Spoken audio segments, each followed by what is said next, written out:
Pour cette première question, on va raisonner d'un point de vue qualitatif, hein. Donc le tube de Venturi présente un rétrécissement. On sait d'après le cours sur la conservation du débit qu'un rétrécissement provoque une accélération. D'après le cours sur le théorème de Bernoulli, on sait qu'une accélération provoque dans ce genre de cadre de figure une dépression, hein. Autrement dit, la pression P2 au niveau de la section 2 sera inférieure à la pression P1 au niveau de la section 1. Il va donc y avoir aspiration du mercure du côté droit du tube en U, et ainsi un niveau de mercure plus haut à droite qu'à gauche dans le tube en U. La question 2 est un petit peu plus complexe. Avant de se lancer dans des calculs, on va raisonner qualitativement.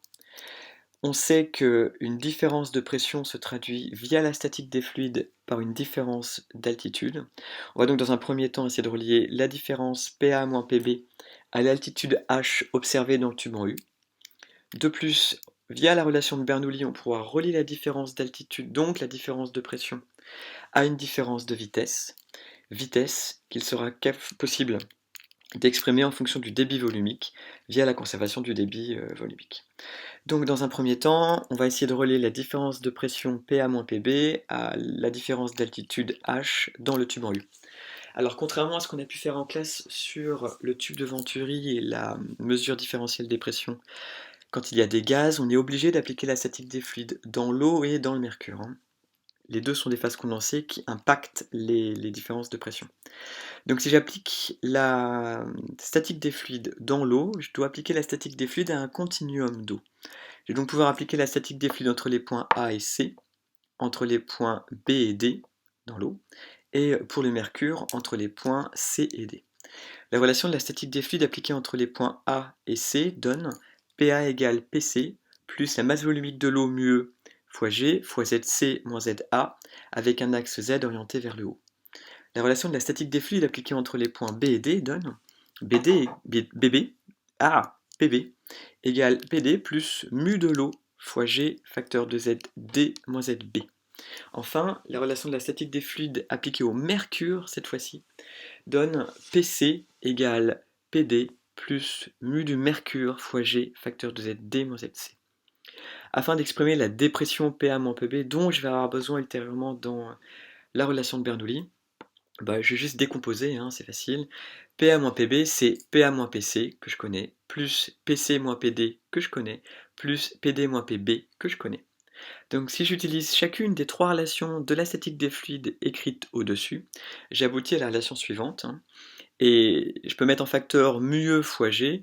Il va donc rester PA moins PB égale mu de l'eau fois G facteur de ZC moins ZD, plus mu du mercure fois G facteur de ZD moins ZC. Et là, il faut faire attention au fait que l'axe Z est orienté vers le haut, et donc que la longueur H n'est égale qu'à ZD moins ZC. La longueur ZC moins ZD, c'est moins H. Ainsi, je peux mettre en facteur H, et j'obtiens comme relation intermédiaire, hein, G fois H fois mu du mercure moins mu de l'eau. Donc maintenant, il faut relier tout ça aux vitesses. Pour relier aux vitesses, il suffit d'écrire le théorème de Bernoulli sur la ligne de courant A donne B. Alors, les hypothèses nécessaires, hein, pour pouvoir appliquer le théorème de Bernoulli sont les suivantes. On doit avoir un écoulement permanent, un écoulement incompressible d'un fluide parfait sans travail utile. L'écoulement doit également se faire sans échange de chaleur, donc ici il doit être isotherme. Et enfin, on doit se situer sur une ligne de courant ici, ce qui est bien le cas, hein. Donc quand on applique le théorème de Bernoulli sur cette ligne de courant, on obtient PA sur mu de l'eau plus GZA plus 1,5 de VA carré est égal à PB sur mu de l'eau plus GZB plus 1,5 de VB carré. Donc là, ça va, c'est plutôt confort, quoi. Il faut juste maintenant que je relie les volumes au débit. Et là, je vais utiliser la conséquence sur la conservation du débit volumique, hein, dont on a déjà parlé. Pour un écoulement incompressible et permanent, le débit volumique se conserve. On va donc avoir que dV égale VA fois S1 égale VB fois S2. Autrement dit, je peux faire apparaître, en utilisant le fait que ZA égale ZB, hein, les deux points sont à la même altitude, que PA moins PB c'est 1,5 de μe facteur de VB carré moins VA carré. Ça c'est la relation de Bernoulli. Donc si maintenant j'injecte dedans l'expression du débit volumique que j'ai juste avant, ça me fait 1,5 de μe dV carré fois 1 sur S2 carré moins 1 sur S1 carré. Or on a vu que PA moins PB c'était assimilable à G fois H fois mu du mercure moins mu de l'eau. On en dit donc l'expression finale du débit volumique, hein, c'est la racine carrée de 2 fois G fois H, facteur de D-1, avec D mu du mercure sur mu de l'eau, divisé par 1 sur S2 carré moins 1 sur S1 carré.